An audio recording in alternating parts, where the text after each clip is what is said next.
بالله من الشيطان الرجيم. بسم الله الرحمن الرحيم.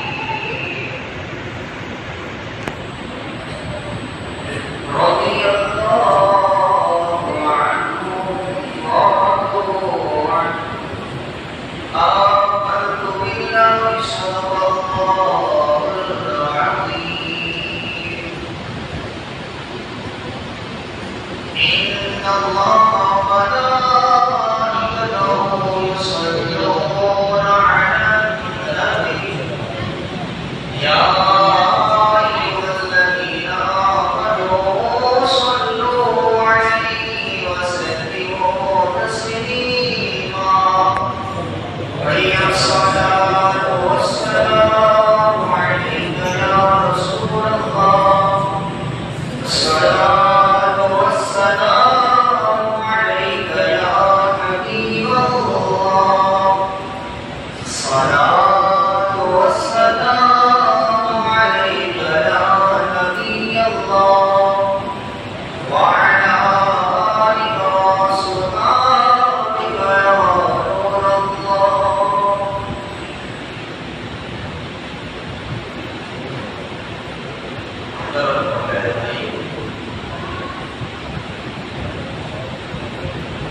ہمارے محرم حرام کی آج یکم تاریخ ہے. نئے اسلامی سال کا آغاز ہے اور اسلامی سال کے پہلے جمعہ مبارک کی نارائنی کے ہم سب حاضر ہیں. اللہ تعالیٰ کی بارگاہ میں دعا ہے کہ اللہ تعالیٰ سارا سال کی ہم سب پر اپنا فضل و کرم نازل فرمائے، اپنی خصوصی برکات کا نزول فرمائے اور گزشتہ سال میں جن مشکلات سے دوچار رہے کچھ اثرات ابھی بھی باقی ہیں. اللہ تعالیٰ کی بارگاہ میں دعا کرتے ہیں کہ اللہ تعالیٰ مکمل طور پر تمام ہی اسلامی ممالک کے حالات کو بہتر فرما دے. یکم محرم حرام خلیفہ ثانی حضرت سیدنا عمر بن خطاب رضی اللہ تعالیٰ عنہ کا یوم شہادت ہے. اسی مناسبت سے آج آپ کے سامنے حضرت سیدنا عمر بن خطاب رضی اللہ تعالیٰ عنہ سے متعلق کچھ معروضات پیش کروں گا اور رب تعالیٰ کی بارگاہ میں یہ بھی دعا ہے کہ آج جو ملک کے حالات ہیں اور خصوصی طور پر وہ ملک وہ ممالک ایک مسلمان کا دلی لگاؤ ان کے ساتھ ہے، لیکن جب ان کی کفار کے ساتھ دوستی دیکھتے ہیں تو سوائے ان پر حسرت کے اور کچھ ہم نہیں کر سکتے کہ وہ ایسی سرزمین پر موجود ہیں کہ جس سرزمین سے دین اسلام کی شاخیں دنیا بھر میں ہیں. اور آج وہی عرب ممالک کے لوگ جن حکومت حاصل ہے وہی کفار کے ساتھ دوستیاں کرنے پر تلے ہیں. اور جیسے واقعات پیش آ رہے ہیں ان کو دیکھ اور سن کر یوں سمجھیے کہ جسم کے رونگٹے کھڑے ہو جاتے ہیں. وہ سرزمین عرب کہ جہاں میرے آقا صلی اللہ تعالیٰ علیہ وسلم نے کفار کے ظلم و ستم کو برداشت کیا. صحابہ کرام رضی اللہ تعالیٰ عنہم نے کفار کی مشقتوں کو برداشت کیا، اپنے گھر بار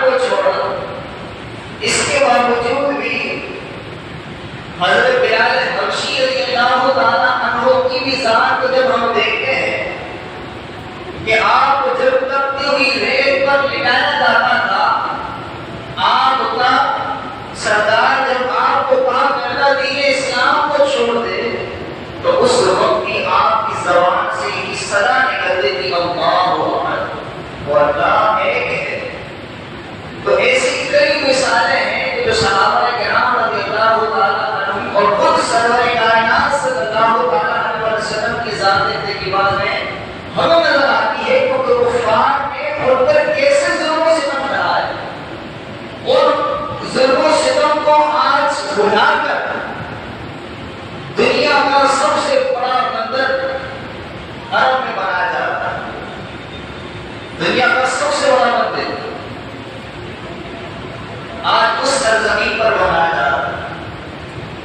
بڑے بڑے جھوٹ کے اڈے اس پاک سرزمین پر موجود ہیں، بڑے بڑے شراب خانے اس سرزمین پر موجود ہیں، کہ جس سرزمین کو میرے آقا صلی اللہ علیہ وسلم نے پاک فرمایا۔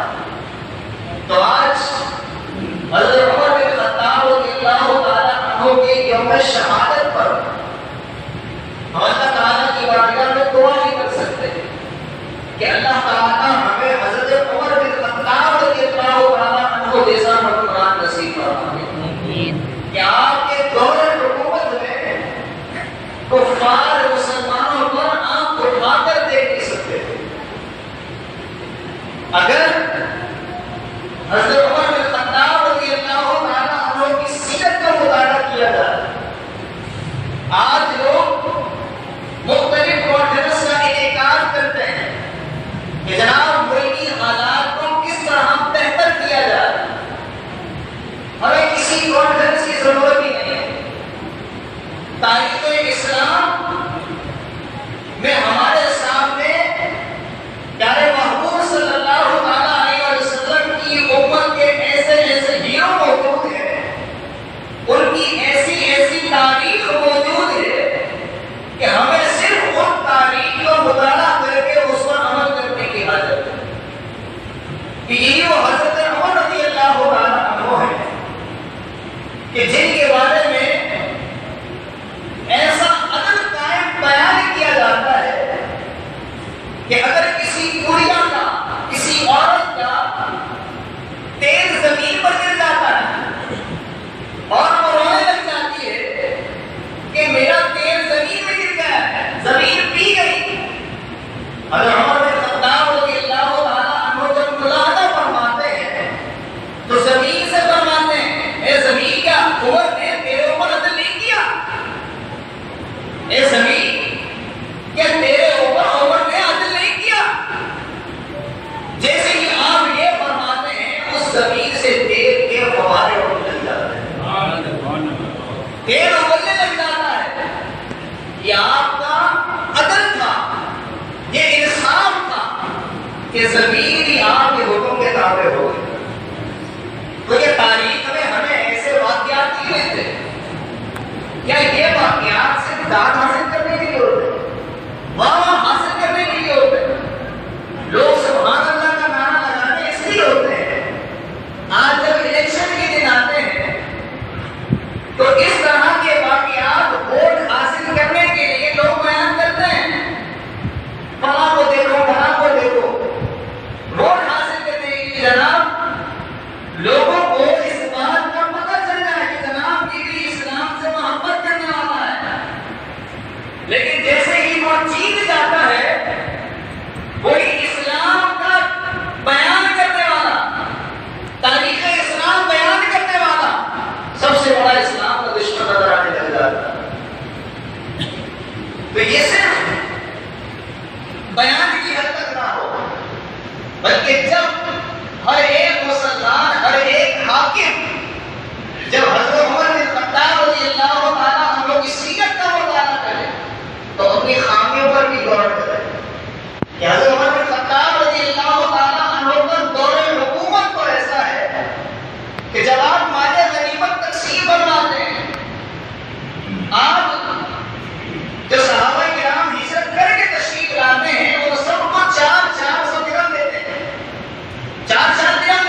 چاہیے تو یہ تھا کہ اپنے بیٹے کو زیادہ دیتے، لیکن آپ حاکم وقت ہونے کے باوجود بھی آپ اس وقت خلیفہ ہیں، آپ کی بات کو سنا جاتا ہے۔ اگر آپ اپنے بیٹے کو زیادہ دے دیتے تو کوئی اعتراض نہ کرتا، لیکن آپ نے اپنے حاکم ہونے کا حق ادا کر دیا کہ میں اپنے بیٹے کو کم دے رہا ہوں۔ آپ بیت المال پہ جاتے ہیں، آپ کی بیٹیاں کہتی ہیں عید کا دن ہے، ہمارے پاس پہننے کے لیے کپڑا نہیں ہے۔ آپ بیت المال میں ادھار مانگنے آتے ہیں، ادھار دے دو۔ جب بیت المال کا گورنر کہتا ہے کہ آپ کی زندگی کا کیا بھروسہ، آپ مر گئے تو کون دے گا، آپ خالی ہاتھ واپس آ جاتے ہیں۔ ایسے ہوتے ہو آپ خلیفہ ہیں اور آپ کی بچیوں کے پاس عید کے دن پہننے کے لیے کپڑے موجود نہیں، اور آج ہمارے وہ حکمران کہ جن کے اکاؤنٹ پاکستان میں تو ہے ہی، بیرون ممالک میں بھی اکاؤنٹ بنا ہوا ہے۔ آج سے کچھ عرصہ پہلے ہم یہ لطیفہ سنا کرتے تھے، شاید اب بھی یہ لطیفہ بیان کرتا ہو کہ بتائیے ایسی کون سی چیز ہے کہ جتنا کھاؤ ختم ہی نہیں ہوتی ہے۔ اس لطیفے کا جواب یہ ہے کہ پاکستان ایسی چیز ہے کہ جسے آنے والے کھاتے رہے لیکن ختم ہی نہ ہو۔ تو پاکستان میں حاکم آتے رہے، اللہ کرے ہمیں حضرت عمر بن خطاب رضی اللہ تعالیٰ عنہ کی سیرت طیبہ پر عمل کرنے والا کوئی حاکم مل جائے، موقع خدا والا مل جائے، چاہے محبوب صلی اللہ تعالیٰ علیہ وسلم کا عاشق ہمیں حکمران مل جائے، کہ جب قوم خدا اور عشق مصطفیٰ والا کوئی حاکم بنتا ہے، حکمران بنتا ہے، تو اس کی شان یہ ہو جاتی ہے کہ حضرت عمر بن خطاب رضی اللہ تعالیٰ عنہ وہ ہستی ہے کہ آپ کے قبول اسلام کے حوالے سے اللہ کے محبوب صلی اللہ تعالیٰ علیہ وسلم نے دعا فرمائی، اللہم اعز الاسلام بعمر بن خطاب، کہ یا اللہ عمر بن خطاب کے ذریعے اسلام کو عزت عطا فرما، اسلام کی عزت میں اضافہ فرما۔ ایک مقام پر ابو جہل کے بارے میں بھی دعا کی گئی کہ یا اللہ ابو جہل یا عمر بن خطاب کے ذریعے اسلام کو عزت عطا فرما۔ تو حضرت عمر بن خطاب رضی اللہ تعالیٰ عنہ کی صورت میں پیارے محبوب صلی اللہ تعالیٰ علیہ وسلم کی دعا پوری ہو جاتی ہے، اور آپ کی یہ دعا کیسی عظیم الشان پوری ہوتی ہے کہ آج کی حضرت عمر بن خطاب رضی اللہ تعالیٰ عنہ کی عدل کو دنیا بیان کر رہی ہے کہ آپ ایسی مثال دنیا میں نہیں دیتے۔ آپ کی مثال قائم کرنے والے جب حکمران آئے تو ان کو عمر ثانی کہا گیا، ان کو عمر ثانی کہا گیا۔ تو آج بھی ضرورت اس بات کی ہے کہ حضرت عمر بن خطاب رضی اللہ تعالیٰ عنہ کی سیرت طیبہ پر عمل کرنے والا ہمیں حکمران نصیب ہو جائے۔ آپ دعائے مصطفیٰ کے ایسے فیضیاب ہیں، آپ کو ایسا حصہ مل جاتا ہے کہ آپ کے اسلام قبول کرنے کے بعد میرا ارادہ تھا کہ آپ کے قبول اسلام کے واقعے کو بیان کروں، لیکن وقت گزر گیا، وقت نہیں کہ اس واقعے کو بیان کیا جاتا۔ جیسے ہی آپ قبول اسلام کرتے ہیں، پہلے مسلمان ڈر کر عبادت کرتے تھے، آپ کا ایسا روب و دبدبہ تھا کہ پھر آپ کے قبول اسلام کے بعد مسلمان کھلے عام مکہ مکرمہ میں حاضر ہو کر خانہ کعبہ کی جھرمٹ میں اپنے رب کو کھلے عام اپنے رب کی بارگاہ میں سجدہ کیا۔ نعرہ تکبیر، نعرہ رسالت۔ تو آپ کے اسلام کے بعد آپ کو دعائے مصطفیٰ نے ایسا حصہ دیا کہ اسلام کو ایسی عزت مل گئی کہ پہلے مسلمان چھپے چھوڑی عبادت کرتے، حضرت عمر بن خطاب رضی اللہ تعالیٰ عنہ کی قبول اسلام کے بعد مسلمان اعلان کی عبادت کیا کرتے، اور آپ اور اللہ تعالیٰ نے یہ بھی شان عطا فرما۔ دیکھیے دعائیں وہ فرماتی نا کہ یا اللہ حضرت عمر کے ذریعے اسلام کو عزت مل جائے، ایسی عزت ملی کہ اللہ کے محبوب صلی اللہ تعالیٰ علیہ وسلم فرماتے ہیں عمر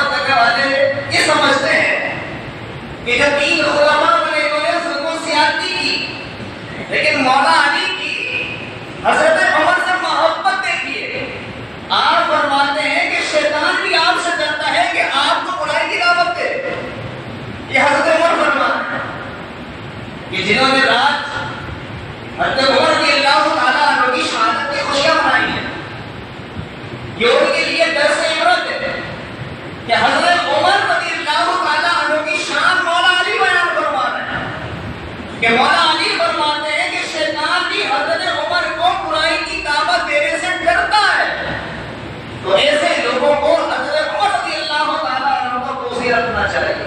اگر مولا علی سے محبت کرتے ہیں اور چاہتے ہیں کہ مولا علی کا فیضان مل جائے تو انہیں بھی علی کا پہلا نمبر کا نعرہ نہیں لگانا چاہیے، بلکہ انہیں نعرہ یہ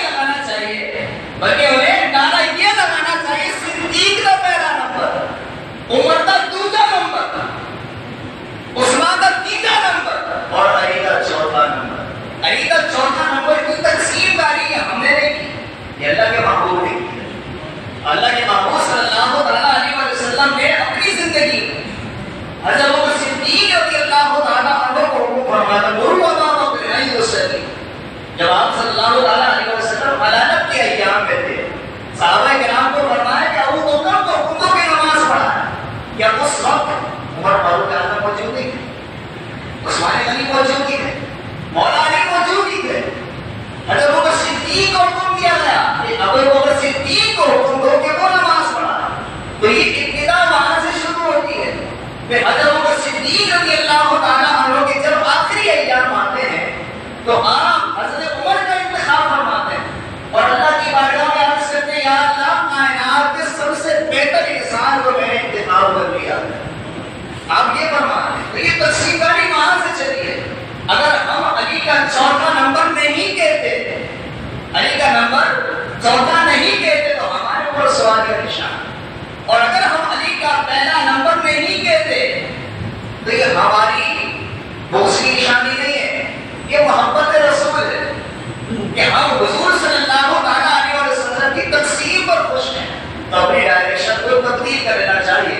اللہ تعالیٰ ہم سب کو عمل کرنے کی توفیق عطا فرمائے۔ محرم الحرام کے ایام میں ایک انتہائی اہم توجہ دلاتا ہوں کہ اب بھی یہ سلسلہ جاری ہے کہ کئی علاقوں میں اب بھی تعزیے منائے جاتے ہیں اور تعزیے پر جا کر فروٹ رکھتے ہیں، مٹھائیاں رکھتے ہیں اور منتیں مانگنے والے منتیں مانگتے ہیں۔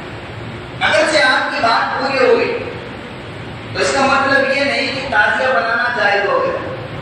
ہو سکتا ہے کہ آپ نے وہاں پر جا کر دعا کی، اللہ تعالیٰ نے آپ کی اس دعا کو پورا فرما لیا۔ اس کا مطلب یہ نہیں کہ کوئی مندر میں جا کر میں کہ اس کو کہتا ہے، حالانکہ غیر اللہ سے وہ غیر اللہ کہ جو اللہ کے مقابلے میں جن کی عبادت کی جاتی ہے، اللہ حوالے نہیں، کیونکہ اللہ حوالوں سے جو مانگا جاتا ہے تو اللہ کی بارگاہ میں ان کا وسیلہ پیش کیا جاتا ہے۔ تو یہ جو بت ہوتے ہیں یہ اللہ کے مقابلے میں ہیں، اللہ حوالے اللہ کے مقابلے میں نہیں ہوتے۔ جو یہ بت ہوتے ہیں یہ اللہ کے مقابلے میں ہوتے ہیں، اس کی ان سے مانگنا ہی شرک ہے۔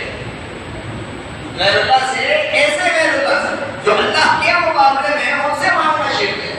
تو اگر کسی نے بتوں سے مانگ لیا، کیونکہ آج کل ہمارے مسلمانوں کا ایمان کمزور ہو چکا ہے، اگر کسی مسلمان صحیح و عقیدہ عامل کے پاس بات نہیں بنتی تو ان بھگوانوں کے پاس پہنچ جاتے ہیں، ان پنڈتوں کے پاس پہنچ جاتے ہیں، ان کے پاس عجیب و غریب خفیہ منتر ہوتے ہیں، ان کے تعویذ پہنتے ٹھیک ہو جاتے ہیں اور پھر اپنے مسلمان بیٹے کو باقی بھی دے سکتے ہیں۔